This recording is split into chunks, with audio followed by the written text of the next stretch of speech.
being shot in the neck. No metaphor can capture the sting the community felt when yet another assassination tore at the resolve of folks who lived in their heads and created storylines about someday and one day. A bullet has the incredible capacity to punctuate a movement and sometimes stymie a warrior into silence, but I don't think about that day.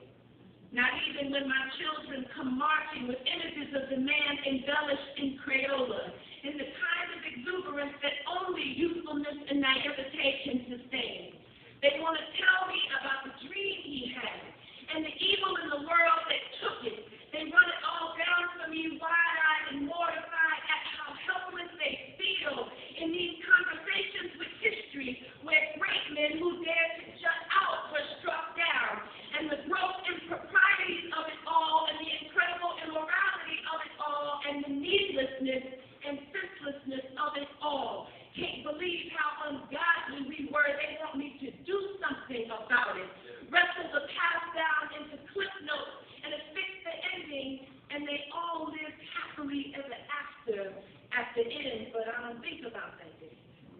The way the weather knew a king was about to be shot and dragged rain clouds over the heads of the believers, left the Lorraine hotel staff scratching their heads at the peculiarity of it. I don't think about the man who steadied his hand, shouldered his rifle, put Martin in his throat. The man who probably woke up that morning, ate his eggs, and drank his coffee with a mission statement curdling in his veins. The man who knew he would take a life that day, a big life, a bigger than can be believed life, because all life is bigger than can be believed. And how he must have showered in silence, feeling mythical or intentional, and whoever loved him kissed his cheek and said some casual, not at all epic thing to him as he was walking out the door, like, don't forget to pick up some milk on your way in. And how he nodded and knew he would obligate history into remembering him. How calculating he was, how certain he was, steeped in his own vast set of politics and platforms. He set his jaw against the hubris of history and we. But I don't think about that. Not that one or the one that preceded it, when Coretta must have felt something catching her back, the heavier steps or pulled her lip down. Must have gazed as she did every morning at the man she married and been struck dumb by how unlucky they were to be talking out loud about freedom. The dizzying response when folks started believing them. And the women who hung the hopes that they had for an entire generation on the sermons of a man she fell in love with because he made her laugh. Not the tattered Bible, earmarked and reread under his arm, or the seismic impact of the word he spoke, or the swell of folks who gathered themselves outside of churches and on street corners, but because he made her laugh.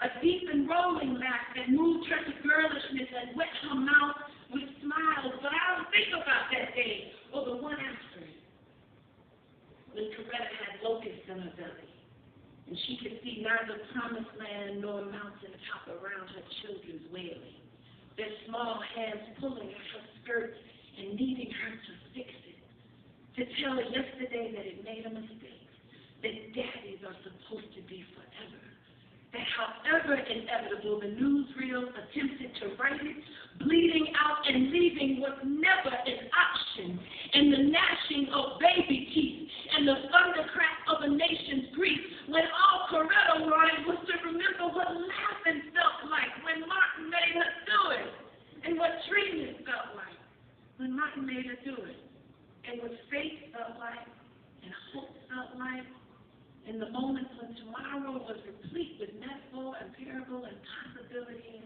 she still believed that she could have fixed, and they all lived happily ever after at the end.